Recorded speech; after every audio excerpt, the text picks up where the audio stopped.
Early in the morning in Matthew's gospel, Mary Magdalene and the other Mary, only identified as the other Mary, went to the tomb. We don't know why they went. Matthew really doesn't say other than to go and see the tomb. They didn't go to anoint Jesus' body because back in Matthew 26, he was already anointed. That's when the woman, presumably a different woman, an unnamed woman in Matthew 26, broke the alabaster jar and poured it on his head as an act of contrition and celebration and recognition, looking at him and saying, I think I might know who you are. But the disciples pushed back.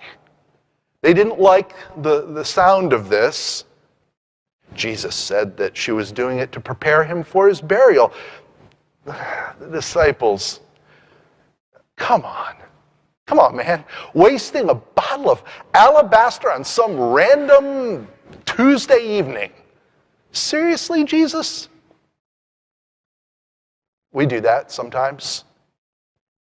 If we had been there, we may have joined the disciples who felt like pouring this fine ointment on his head was a waste. With the disciples, we say, wait, is that what you want? One of the disciples, and I appreciate this response, tried to approach it rationally. Jesus, okay, you know the status of our budget. Couldn't we sell this and help offset the cost of Rise Against Hunger this Saturday? Thank you. That might not be what it actually says in Matthew 26, so you can check me on that. But it was that rational idea. Can't we do something good with this? And if Jesus was applying the philosophy of secular humanism, he would say, absolutely, this we can do good. But no, Jesus said, no, what she did anointed me for my death and burial. And wherever people proclaim the good news in the whole world, what she has done will be told in memory of her. And we don't even get her name. Another reason the women, Mary Magdalene and the other Mary, couldn't have been going with plans to anoint Jesus or to see the body was Joseph of Arimathea had already sealed the tomb. Matthew 27, verses 57 to 61. He had a stone rolled in front of it, and the tomb sealed. And then immediately after that, the Pharisees, who were suspicious of this duplicitous lot of people who seemed to be following this weird itinerant rabbi, they thought that questionable Jesus crowd might come and steal the body. Because they said he was going to rise again. So they went to Pilate, the Pharisees went to Pilate and said, can you post a guard? Pilate said, sure. I'll post 2 of them. We have some extra overtime in the budget, so sure. Ipso facto, the women knew they wouldn't be able to get to Jesus, so they went. Maybe they didn't even know why. Matthew says they went to see the tomb. And as Claire read in Matthew 28, this cold open brings to my mind someone telling a passerby to move along. This is Cecil, our newest and future member of the choir. And we love Cecil. And we love the sound of his voice. And I'm absolutely glad to hear it right now. This kid has been amazing, having been here throughout most of Lent. And this is the first time I've heard him. And you know what? It sounded to me like he said amen. I don't know if that's a cue for anybody. If you hear what you like. Cecil, I'm getting to the good part, buddy. Hang with me. As Matthew opens, I could picture the guards seeing the women coming, and as they're approaching, just saying, move along, Just keep going. There's nothing to see here. Don't stop.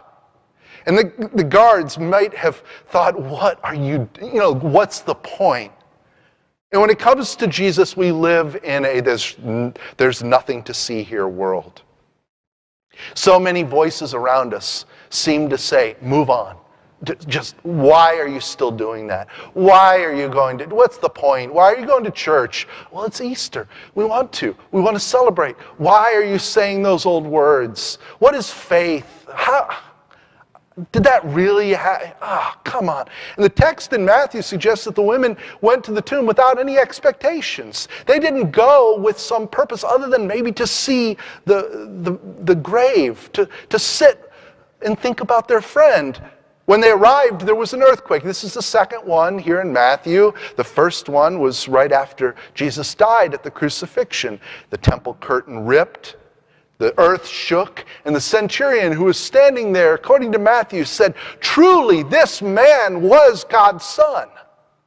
But this earthquake, this one was different somehow. Instead of converting the guards, it made them faint. And then an angel of the Lord came down, and I don't know what the women expected, but it wasn't this. And we know this wasn't their expectation because they were both afraid and stunned and couldn't believe what they saw. The angel assured them, it's okay. Relax. Don't be afraid. And then the angel delivered that wonderful message that we say over and over, he is risen. He is risen indeed. The angel actually said, I know you are looking for Jesus, the crucified one.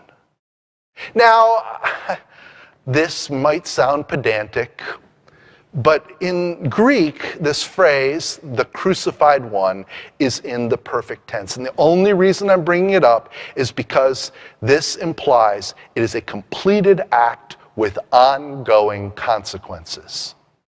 The crucified one happened and continues to have impact. Easter is the opposite of a nothing to see here event. The angel's assurance of Jesus' resurrection changes the narrative. There were ongoing consequences from Jesus, the crucified one, and there continue to be. Easter isn't the end, it's the beginning. In Matthew, the women were the only ones who acted faithfully. If nothing else, while everyone else ran away, they were just visiting their friend's grave. Maybe they were going to leave some flowers. Perhaps they were going to tell some stories. Share some memories, perhaps. At almost every funeral, I invite those who are there to think back on the one who has passed and remember the good experiences, to share stories and to tell them and to keep their loved one alive in their minds. As they walked to the tomb, the women may have been thinking in silence about an experience they had with Jesus, and may have even been working out the words. I don't know if you ever do this when you're planning to share something with someone and you're thinking, how am I going to say, I remember, and what were the details? And you're thinking it through, and they may have been imagining the stories they were going to tell one another, and instead there's an earthquake, an angel, and the ongoing consequence of the crucified one. All of this changed their paradigm. Good Friday didn't mark a temporary episode in the career of the Son of God. It wasn't a past event nullified at the resurrection exclusively for heavenly glory. This crucified one bears the mark of his self-giving on the cross as his permanent character and our call to discipleship. Earlier, Jesus told his disciples, if anyone wants to become my followers, let them deny themselves and take up their cross and follow me. They had no idea. There's a cost to discipleship, and Easter is about the depth and breadth of being in a relationship with God.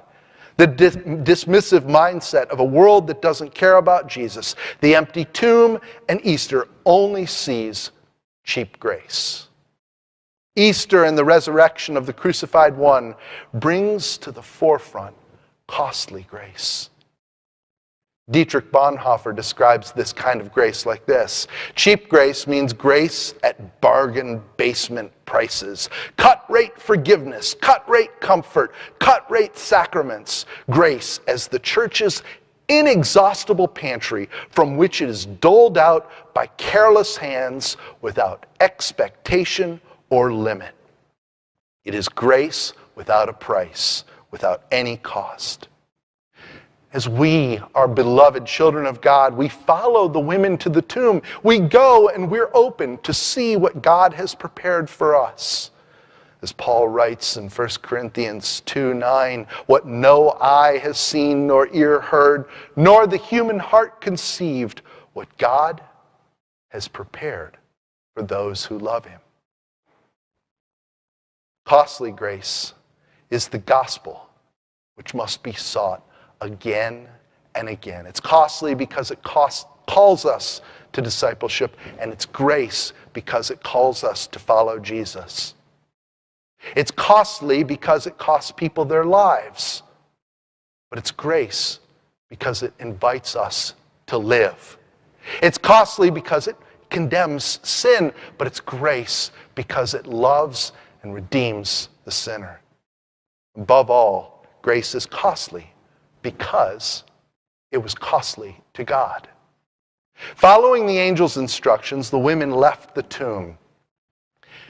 Their day had just gone in a different direction. They're running now to follow the instruction and tell the others. And as they go, Jesus appeared before them, and his appearance is a parallel of the appearance of the angel, and he tells them, "Don't be afraid," which tells us a little bit about their state of mind as they encountered the risen Lord. And then, like the angel, he tells them to go and tell the others, but it's different this time. He says, "Go tell my brothers that I am alive." See, the last time he saw them, these brothers deserted him. They fled, except for Peter, who then went on to deny him, and Judas, who betrayed him. But now he calls them brothers. Jesus healed the alienation. And the women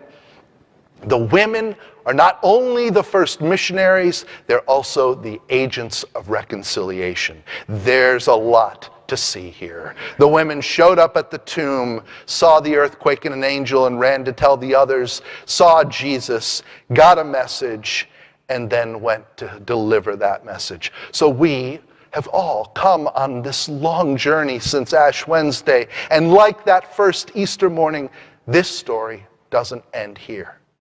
We take the costly grace of Easter and apply it to our lives. We take up our crosses as Jesus has invited us. And that's when it gets interesting. Costly grace means tackling hard subjects, having difficult or crucial conversations, putting what we believe into practice, even when it makes us uncomfortable, and trying to keep Jesus at the center of it all.